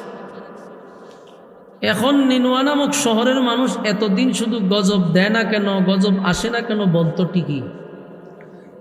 এখন যখন ইউনুস নবী বলছে আগামী 3 দিনের ভিতরে ঠাড়া পড়বো তোদের উপরে, এখন তারা একটা চিন্তা করছে যে গজবের দিন তারিখ তো ঠিক কইরা আমাদের দিয়া দিছে, আমরা তো এতদিন হাসি তামসা করছি, ঠিক আছে, মনে করো ধরে নাও যদি গজব আইসাই পড়ে, তাহলে আমাদের করণীয় কি, আমাদের কি করা দরকার? আমরা তো হাসি তামসা করছি, ঠাট্টা মস্কারি করে করে ইউনুস নবীর কথা উড়াইয়া দিছি, কিন্তু এখন যদি বাস্তব হয়ে যায় আর গজবটা যদি চলেই আসে, তখন কি করব? তো এদের মধ্যে একটু শিক্ষিত অথবা বুঝদার মানুষ ছিল, সে দাঁড়ায়া বলল, শুনো, আমি অন্যান্য নবীদের জীবনী পড়ছি, ইতিহাস জানি, গজবের দিন তারিখ ঠিক করার পরে যদি নবীরা এলাকায় থাকে তাহলে বুঝবা গজব আসবে না। আর যদি দেখো নবীরা এলাকায় নাই, তাহলে 100% গজব আসবে, এতে কোনো সন্দেহ নেই। তাহলে একটা কাজ করো, দেখো তো ইউনুস আসেনি এলাকায়। এর একটা টিম লইয়া গেছে, গিয়া পুরা গ্রামে তালাশ করছে, বাড়িতে গিয়ে দেখে দরজা লাগাইল, গ্রামে গঞ্জে শহরে বন্দরে সব জায়গায় দেখছে, কিন্তু ইউনুস নবীর আর হয় না। যখন ইউনুস নবীরে পাইল না, তখন তারা এসে বলল যে গজব যে আসবে কোনো সন্দেহ নাই। কেন? বলি ইউনুস তো নাই, শহরে নাই, কোথাও নাই। ইউনুস নাই তার মানে গজব হতা হয় না, গজব। এখন একটু ভয় পাইছে, ভিতরে একটা ধাক্কা লাগছে যে ইউনুস তো যাওয়ার কথা না, ইউনুস চলে যাওয়ার মানেই হলো গজব আসবে। এখন একদিন চলে গেছে, আছে 2 দিন, 2 দিন চলে গেছে, আর আছে 1 দিন। এখন এই মানুষগুলা সবাই 4 লক্ষ মানুষ একত্রিত হইয়া বলল যে ইউনুস আমাদেরকে দাওয়াত দিছে, কোনোদিন আমাদেরকে গালি দেয় নাই, চক্রাঙ্গায় তাকে নাই, জোরদবস্তি করে নাই, সে তার রবের দাওয়াত দিয়া গেছে, আমরা তারে মারছি, রক্তাক্ত করছি, বেয়াদবি করছি। সে বলছে গজব আসবে আসবে আসবে, বছরের পর বছর বলছে, আমরা একদিন বললাম তোমার আল্লাহকে বলো দিন তারিখ যেন ঠিক করে গজব দেয়। ইউনুস আমাদেরকে দিন তারিখ ঠিক করে দিছে, আর মাত্র একদিন আছে গজব আসবে, যদি আয়সা পড়ে। এতদিন তো আমরা তার নিয়ে হাসি তামসা করছি, এখন মনে করো যদি আয়সা পড়ে কি করবা? এখন আস্তে আস্তে এরা নরম হচ্ছে, ওইটা তো ঠিক, এখন তো ইউনুস নাই। ইউনুস যদি এলাকায় থাকতো তাহলে তো আমরা তার কাছে যাইতাম, কিন্তু এখন তো সে নাই। এই করতে করতে এই দিনও চলে গেছে, চলে আসলো গজবের দিন। যেদিন গজব সেই দিনটা চলে আসছে। সকালে ঘুম থেকে উঠেই দেখে আসমানের কালার পরিবর্তন হয়ে গেছে। বলুন আসমানের কালার কি হয়েছে? পরিবর্তন হয়ে গেছে। এমনি আমরা আকাশ দেখি সব সময় সবুজ, ঠিক না? এখন এটার কালার হয়ে গেছে কালো। কালো কি অস্থির কালো, ভয়ঙ্কর কালো, যেটা দেখলে ভয় পাওয়ার কথা। নিনুয়া নামক শহরের মানুষ এখন বুঝতে পারছে যে রে গজব তো আইসা পড়ছে, গজব তো চলে আসতেছে। আকাশের রং তো কালো হওয়ার কথা না। এখন তারা লইরা চইরা পড়ছে, চিৎকার শুরু করছে, কান্নার রুল পড়ে গেছে যে এতদিন আমরা ইউনুসকে চিনতে পারি নাই, এখন তো ইউনুসের কথাটাই সঠিক হলো, গজব তো আমরা দেখছি, এখন কি করা যায়? তো এদের মধ্যে একজনে বলল, শোনো, আমি আগেই বলছিলাম কথা বইলা এলাকায় থাকে না, উনিও নাই, তার মানে গজব আসবে। এখন তারা বলতেছে আমরা যদি ইউনুস থাকতো তার হাতে পায়ে দিলে মাফ চাইতাম, তার কাছে ক্ষমা চাইতাম, আমরা তার রবের উপরে ঈমান আনতাম, তারে নবী হিসাবে মেনে নিতাম, কিন্তু এখন তো ইউনুস নাই, এখন আমাদের কি করা? কান্না শুরু করছে। শুধু আকাশ কালো হয় নাই, একটা আওয়াজও শুরু হয়েছে। আওয়াজটা যত যায় বিকট থেকে বিকট হয়, যত সময় যায় বিকট থেকে বিকট হয়। এই বিকট থেকে বিকট আর অন্যদিকে আকাশের রং পরিবর্তন, দুইটাই তাদের ভিতর কাঁপায়া দিছে, ভিতর কাঁপায়া দিছে। আপনারা তো ছায়া রয়েছেন, এতে কথা হয়, এবারটা ছায়া রয়েছে ব্যাপ কল হের মুখ দূরে রাখো না কেন? এটাই কথা হইতে চাইছে দেখে। এখন তারার ভিতর কাটটা উঠছে যে রে আকাশ তুই রং থাকে না, আর এই আওয়াজ কোথার থেকে আসে? তার মানে গজব আমরা দেখিয়া বলাইছি, যে কোনো সময় আমরা ধ্বংস করে দিব। তো একজন মানুষ দাঁড়ায় বলল, শোনো, যা খাম তুহাম তো আমরা করছি, এখন চিল্লায় লাভ নাই, এখন ইনুসরে তুকাইলে আমরা পাবো না, এর ভিতরে তুকাইতে তুইতে গজবে আমরা শেষ করে দিব। মানে আমাদের যেটা করা দরকার, আমরা ইউনুসের রবের কাছে চলো মাপ চাওয়া শুরু করি, আমাদের জায়গার থেকে আমাদের ভুল স্বীকার করি, আমরা যতটুক পারি গজব আসার আগ পর্যন্ত আমরা ধ্বংসও করে দেয়, তাও আমরা যেন ওনার কাছে মাপ চাইতে চাইতে ধ্বংস হয়ে যায়। আমরা ভুল করছি, অন্যায় করছি, কথা বুঝতেছেন? আল্লাহ বলতেছে তোমরা মাছওয়ালার ঘটনা শুনো।